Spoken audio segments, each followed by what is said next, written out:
Hello, I'm Catherine, and I'm a Nerdfighter. Wow, this sounds like an Alcoholics Anonymous group. Ah, I messed up. But hi. So I'm gonna tell you a little bit about my experience with Nerdfighteria. I entered Nerdfighteria from a kind of strange direction, I think. And it all starts with Steve Jobs.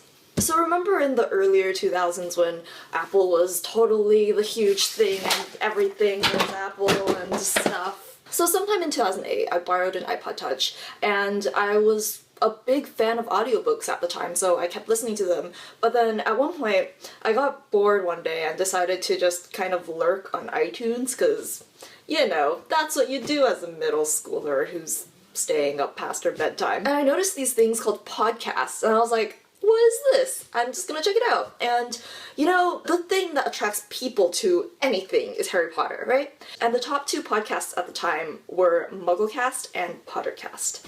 So I started listening to both of them, and a few months into this, the hosts of Pottercast were talking about this thing called LeakyCon, and at some point during that episode they talked about the Vlogbrothers and Nerdfighteria, and I was intrigued. So from that point on, I knew about them, and then when Helping Haiti Heal happened, and the Vlogbrothers and the Harry Potter Alliance and everyone got together, I was exposed to all of that at once. And that was my first experience with a charity live stream, and also the first time I saw Hank and John Green. It took me until around 2009 to get a YouTube account and to actually be on YouTube at all, let alone follow the Vlogbrothers. But that was my first introduction to the Vlogbrothers and to that entire community of wonderful people. And pretty much for 7 years, I have never missed a Vlogbrothers video. And I mean, 99% of everything that I watch on YouTube can be traced back to the Vlogbrothers. They're like this central node for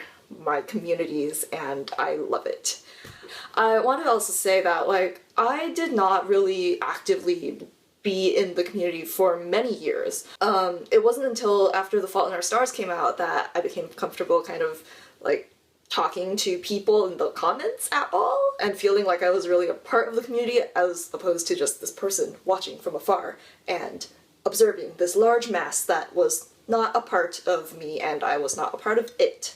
And then as Michael Obrando's What I'm Doing Right Now channel like grew and amassed this really amazing group of people around it, I actually joined in that, and then through that I met some great people and started making videos myself. And that's what really brought me really into the community as opposed to someone just kind of watching from afar, even though the watching had also made a really large impact on my life. And now Nerdfighteria to me is a very clear group of people. And I obviously don't know everyone, but I do know some people. Some people I have met in real life at VidCon, some people I just know from the comments, and some people maybe I only exchanged like one word with you once.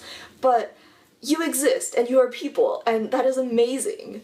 I love this community, and I owe so much love and inspiration to all of you guys, no matter how long you've been here. And I can only hope that everyone has as wonderful of an experience of Nerdfighteria as I have. Thanks for watching. I will see you... No, I won't. Here, have a Hanklerfish.